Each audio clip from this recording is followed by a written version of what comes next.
اولیاء اللہ کی جو جسمانی حیات ہے، اولیاء اللہ کی جسمانی حیات، اولیاء اللہ کو بھی قبر میں جسمانی حیات حاصل ہوتی ہے۔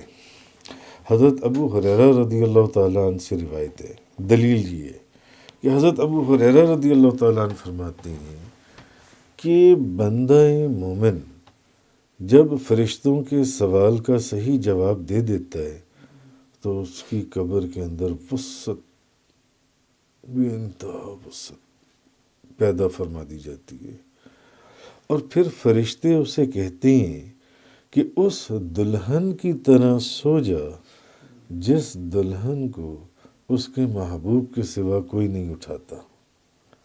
اس دلہن کی طرح سو جا جس دلہن کو اس کے محبوب کے سوا کوئی بیدار نہیں کرتا، لہٰذا اب وہ قیامت والے دن اپنے قبر سے اٹھایا جائے گا، قیامت والے دن۔ اب یہ حدیث مبارکہ ہے جی، راوی اس کے ابو ہریرہ ہیں، امام ترمذی نے اس کو روایت کی ہے جی، کہ وہ فرشتے اس کو کہتے ہیں کہ تو اس دلہن کی طرح سو جا جس دلہن کو اس کے محبوب کے سوا کوئی بیدار نہیں کرتا، یہاں تک کہ قیامت والے دن اب وہ قبر سے اٹھایا جائے گا۔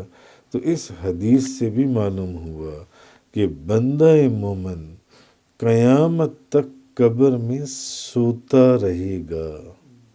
جو مومن بندہ ہے وہ قیامت تک قبر میں سوتا رہے گا۔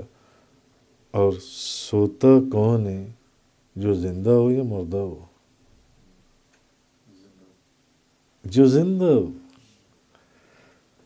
سوتا وہ ہے جو زندہ ہو جی۔ زندگی اصل ہے، سونا اس کی فرع ہے۔ سوتا وہ ہے جو اصل ہو۔